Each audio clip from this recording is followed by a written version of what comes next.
everybody. I will introduce the Declaration on Sustainable Cities, and Julia Wilbrand from the US Greens, who has contributed to this draft, will speak tomorrow in the plenary session. Why do we propose a Global Greens Declaration on Sustainable Cities? First, to start with a personal reason, because most of us like to live in cities. They are the center stage of democracy, and if you are looking for personal self-determination, tolerance, for exciting cultural events, for political action, public debates, and a cosmopolitan lifestyle, you usually will find it in big cities. And the 21st century will be an urban century. For the first time in human history, more than 50% of the world's population is living in cities. In Brazil, it's already more than 80%. But the future of the cities is endangered by two major crises, by environmental degradation and social disintegration. Cities are one of the main sources for global warming and the overconsumption of natural resources. And at the same time, many cities already suffer from drought, floods, contaminated groundwater, air pollution, and the daily chaos caused by an endemic car traffic. Being at the very center of the global problems, cities have to pioneer their solution. So I will briefly refer to some key elements of the declaration. Energy. Cities need to free themselves from reliance on fossil fuels and nuclear energy and drastically reduce their energy requirements. The vision of zero-emission cities is feasible. This can be achieved through substantial incentives to save energy, make transport and buildings more energy efficient, and promote alternative energy sources.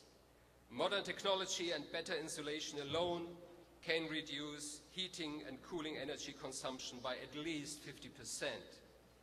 And as a welcome side effect of better insulation of buildings, the installation of solar panels and water recycling systems will provide a steady increase in local employment opportunities. Transport.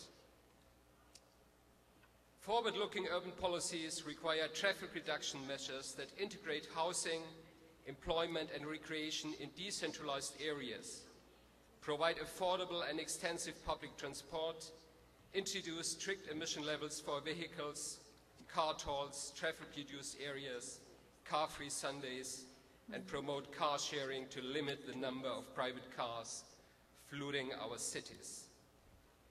Taken together, these measures must and can reduce the individual CO2 emissions of city dwellers by at least 50% by the middle of the century. Given the uneven proportion of emissions, cities in high industrialized countries have to go beyond that goal, reducing their emissions by 80 to 90%. And this will play a substantial role in climate stabilization. Poverty.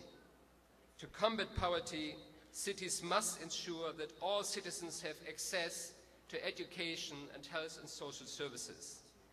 Disadvantaged areas must not be left to their own devices. Special efforts must be made to break the cycle of poverty by improving education and enhancing employment. Combating discrimination of women and effective programs to empower their economic participation are key for social progress. Democracy. Democracy first emerged in towns and cities. And for cities to be sustainable, local democracy needs to be revitalized. No, it must be. This requires open government with a competent and honest administration that operates according to the law, and broad consultation that involves all the population in the development of the city. In particular, those with lower incomes need a stronger say in local policy to protect their interests. And last not least, greening the urban economy, stabilizing the world's climate and reducing ecological damage to manageable proportions require nothing less than a new industrial revolution. In this context, towns and cities with their potential for innovation, their combination of research institutions, businesses, and qualified labor force have an important role to play. In particular, the promotion of small and medium enterprises is of great importance for urban finances and local employment. We therefore encourage partnerships between civil society, public authorities, and local employers. Taken together, these measures can help cities to contribute significantly to climate stabilization, reduce pressure on rural areas, and ensure a better quality of life for the inhabitants. The future of the city has only just begun, and the Greens will be a driving force for a sustainable turnaround in the way cities are built and manage their economies and social life. Thank you, Ralf.